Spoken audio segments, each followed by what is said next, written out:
Pag panahon ng taglamig ay nabubulok ang sampagita.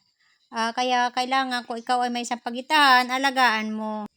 Alagaan, tanggalin yung mga bulok kasi iyon ay nakakahawa. Yung ibang insekto ay pupunta pa doon sa ibang mga bulaklak na maganda. Kaya kailangan ay wala kang gagawin, di lagi mo bisitahin sa umaga at lagi mong i-check kung maraming bulok at ito ay inyong tatanggalin. Pahaganda niya, pero sa isang araw ito ay bulok na kasi mayroon siyang sapot. Yan, kaya hindi tumutuloy yung bulaklak, gawa niyang sapot. Hindi alam kung bakit nagkakasapot, wala namang gagamba.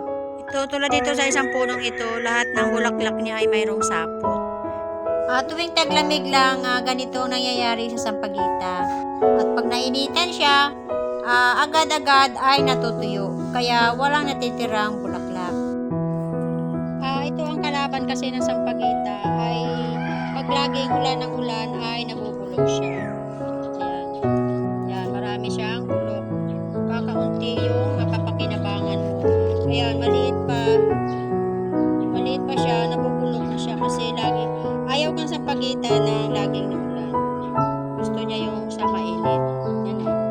Nabubulok siya, nababasa kasi lagi yan, tapos nalaglag na lang. Ayan, nabubulok yung kanyang bulok. Kaya hindi maganda pag laging umulan.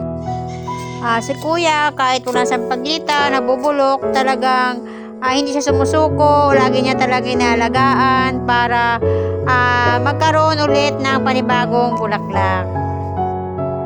Kasi pag inalagaan mo, paglipas ng mga ilang araw, ay pag uminit na, ay dadami na ulit yung bulaklak. Kaya lagi ko kayong inspired na pagtanim ng sampagita, mga mamis, kasi napakaganda pong plantation ang sampagita. Kaya pag ako nga may pera, ay gusto ko rin magtanim ng sampagita. Pag kayo may sampagitahan, wala namang lugi sa sampagita kasi kunting oras lang naman wawala ng bulaklak. Pag malilipas ang mga ilang araw, isang linggo o 2 linggo ay nagkakaroon na ulit siya ng bulaklak kasi hindi naman talaga laging umuulan. Ang sampagita plantation ay tulad din sa ibang mga bulaklak.